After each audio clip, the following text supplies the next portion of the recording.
friends, welcome back. My name is Nanna and welcome to TCS, the Everyday Psychics.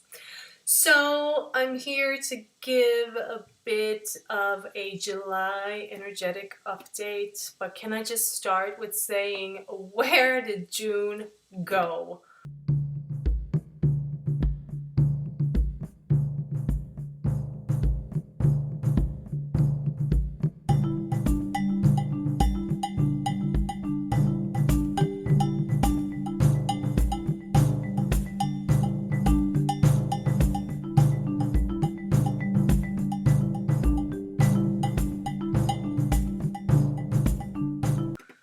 This month flew by, or not this month, it's July 2nd today.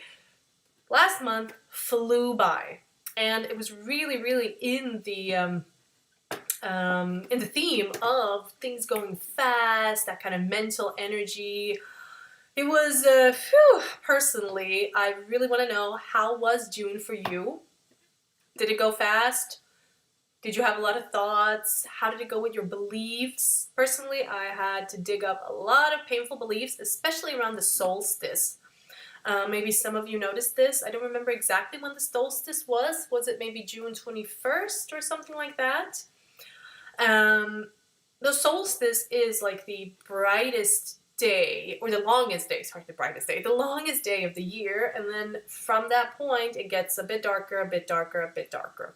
Personally, not so much. I live in Sweden, and here at like 10 p.m., it's still as bright as in the middle of the day. So personally, I'm kind of looking forward to it getting a little darker because it's really hard to sleep. But that's just me. So June was crazy. I'm here to say that luckily, depending on what kind of person you are, July is a lot softer, is a lot calmer, and to give it a name, I want to call it a month of appreciation, a month of mindfulness. Heartfulness is what I hear. Heartfulness and mindfulness. We'll talk about that a bit. And to think about Ferdinand the Bull. I don't know if any of you have watched Ferdinand the Bull. It's like a Disney movie or show or something. So Ferdinand is a bull.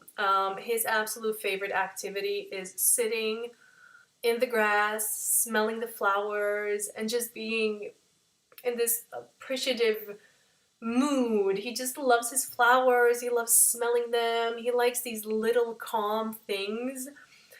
So that is definitely the vibration of July. Personally, I am so excited because I prefer things slower. If you are a restless person, this month can feel a little, I want to say. So, mindfulness. It's one of those things that if you've been on the spiritual journey for a while, you have heard mindfulness so many times. And being mindful of something is actually like this deep practice of being present with whatever it is. So you can't really say it's a meditation where you just sit down, close your eyes. That's not really mindfulness in the way that I'm understanding it. It's more being really present with whatever we do. It's about actually feeling that connection, appreciation to whatever. So if we're cleaning, for example, it might seem like a really meaningless, tedious task, but it is such a big part of being human, being in a physical environment, being in a physical existence. I mean, things that are physical that we take for granted, like doing dishes, cleaning, grocery shopping, eating, whatever, are things that our souls really were looking forward to experience, because that is something that is, I'm going to loosely throw this out there, unique with the physical experience. Because we do perceive a separateness. So let's say between me and this crystal, I do perceive it's me here, the crystal is there, but we're still connected. And just kind of holding a crystal and feeling it can be a beautifully spiritual practice. So June was about big ideas, a lot of ideas, changing beliefs. Now it's more with kind of slowing down, not being so mental. So that's why Spirit said mindfulness, yes, but don't get it confused with it just being in the mind. It's more like your mind is so focused on the here and the now that it's not all over the place with a bunch of thoughts. And again, I want to say it's difficult to come to a place where you have no thoughts. I'm not going to say it's impossible because I don't know enough about it in that way. I'm sure there are Buddhist monks that have meditated and mastered the no thought for, decades, and so I can't speak for that, but the average Joe, any one of us that are kind of in a spiritual practice, maybe we meditate regularly, maybe we don't, being totally free from thought is not something I think that we should necessarily strive for. It's an absolute welcome surprise and bonus if it happens, but being mindful, I feel, is more a practical way of kind of trying to stay present, even though we do have thoughts. So it's not like, oh my God, I'm thinking something, go away. It's just about, again, maybe even appreciating the thoughts that we do have. Thank Spirit that we can think, right? Thank Spirit that we can perceive thought. Thank Spirit that we can think for ourselves, that we can do all these things. So July is a big month where we might feel a little, I'm not going to say lazy, but more chilled out. Again, Ferdinand, he doesn't want to go and bullfight. He doesn't want to do any of that. He doesn't want to work. And that's definitely this kind of energy. So we live in a society, especially Western society, where we run. We value people that do a lot of things. We value people that work hard all the time. And that's basically what a lot of our society is built upon. But it's a constant go. And they're saying that we will never be free from desire, which is also not something we should try to attain. Desire is a part of being human. It's a part of our souls. Like we will always have, when we fulfill one desire, automatically we're on to the next. But in between, this being a perfect month is a really great time to just slow down a bit, to trust that our desires will be fulfilled. But sometimes when we push too much, it's almost like we what do you call it? We make it, not prolong it. We make it when we try too much, we create a resistance, and then it means that it's further and further away, or farther away, maybe is the right expression, but we won't get anywhere faster the faster we try to get there. And I know that sounds kind of like a paradox, but many times energetically, it's 100% true. So what do you appreciate? What do you appreciate in your life? What are those little things that you appreciate about being a human being? What in our physical space is something that you love? Where do you find beauty? Where can you appreciate beauty? Where are moments where just, when you watch a beautiful like nature scene or a view and it just takes your breath away because it's so beautiful. It's those little moments, but trying to, instead of like waiting for those moments to happen, it's kind of creating those little moments and noticing them more than just kind of sitting around and waiting for it to happen. So I wouldn't say it's a month where we work too much with the mind. Our mind is always there, but it's more a month working with the heart. So our heart is that place where that connection is felt to something. It's a beautiful month for compassion. July is, or a big part of July, end of June, till about the end of July, a little before, is Cancer season. Cancer is ruled by the moon. And I want to say, I'm not an astrologer. I love astrology. I have learned a lot of astrology. I'm still learning, but I'm not an astrologer. So I can't speak too much about it, unfortunately. But I can only speak from what I know. So Cancer is ruled by the moon. The moon is the, you can say, eternal mother astrologically. That's from what I understood. And mother is always this kind of nourishing and compassionate part. It has deep compassion. So to create connection with something is in a way, or a way to create connection, something is to experience compassion for it. Compassion can come in so many different ways, but usually it's watching someone suffer or, oh my God, just when I said that, this I'm not gonna.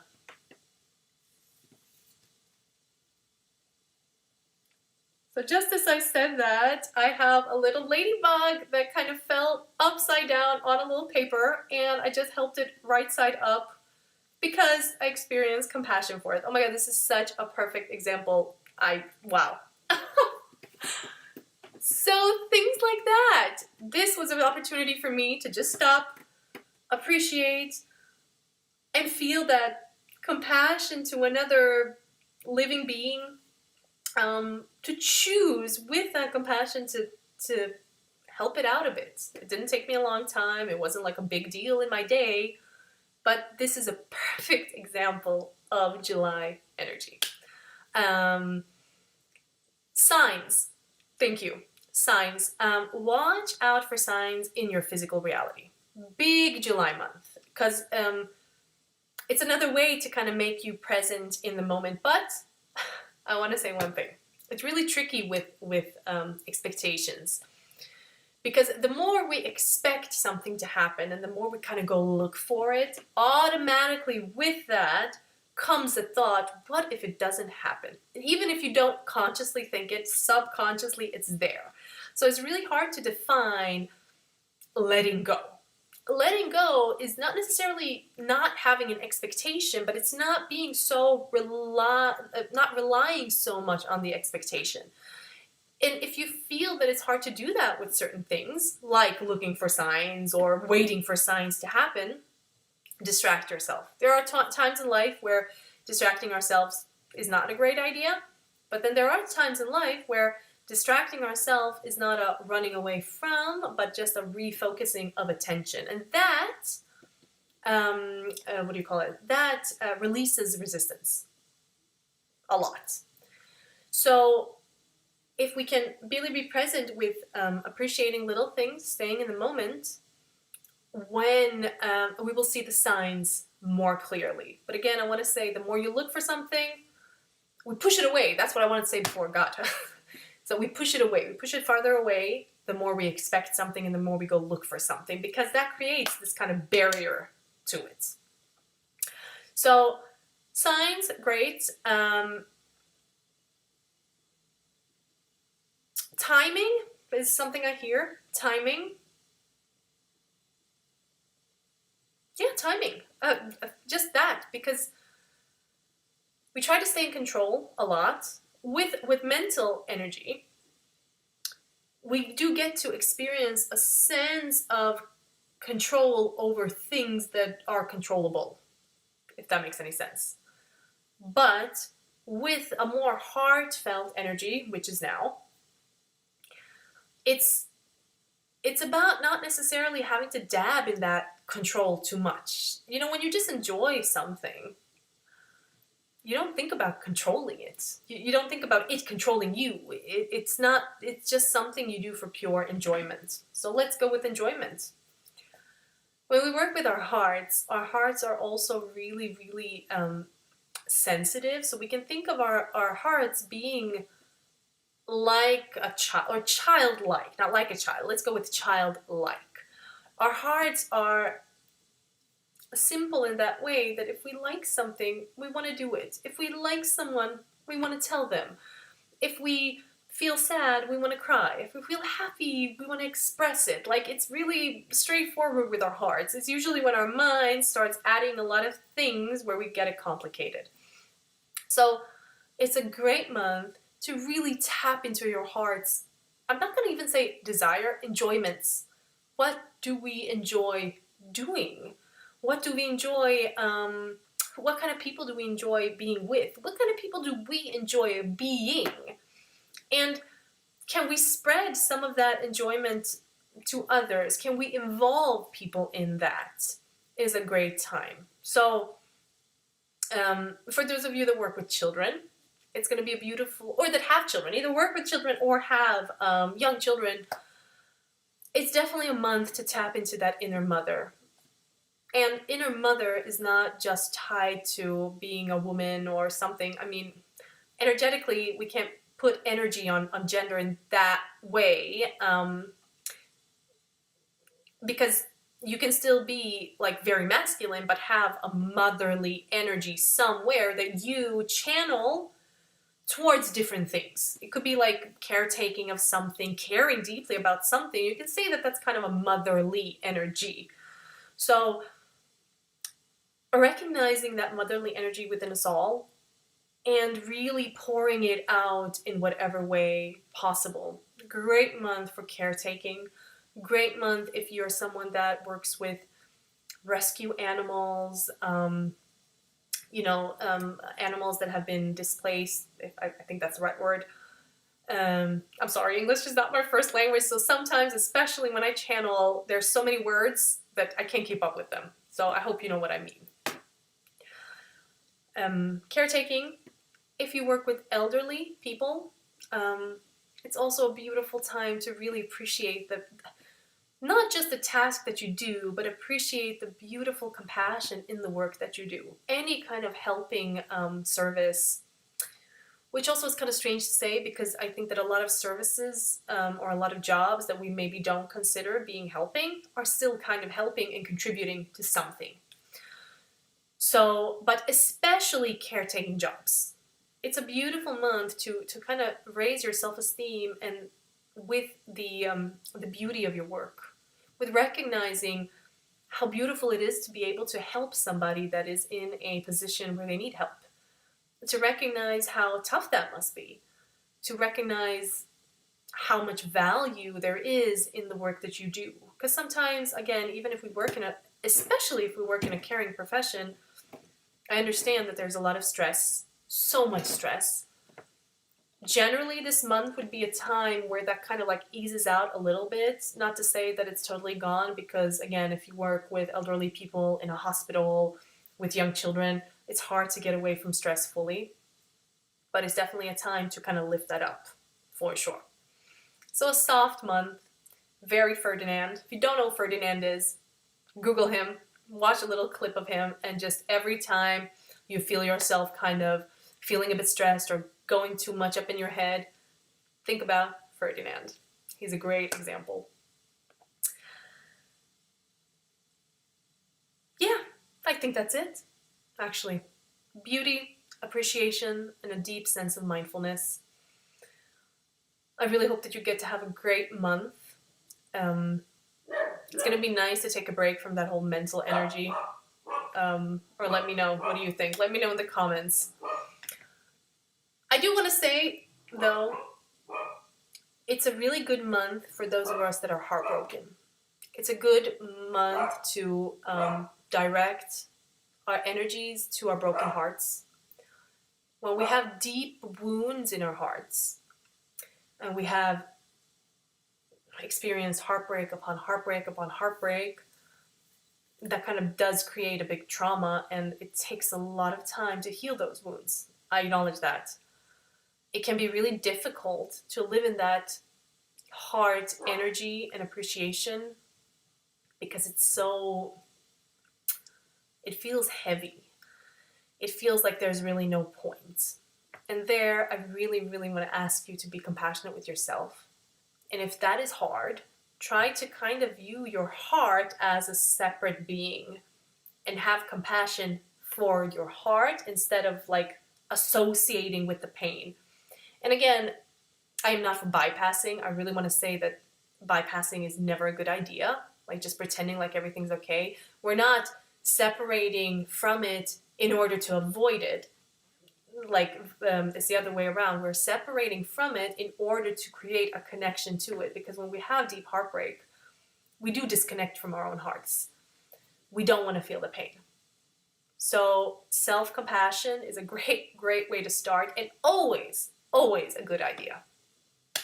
So I really, really hope you're going to have a great July. If anybody's on vacation, enjoy.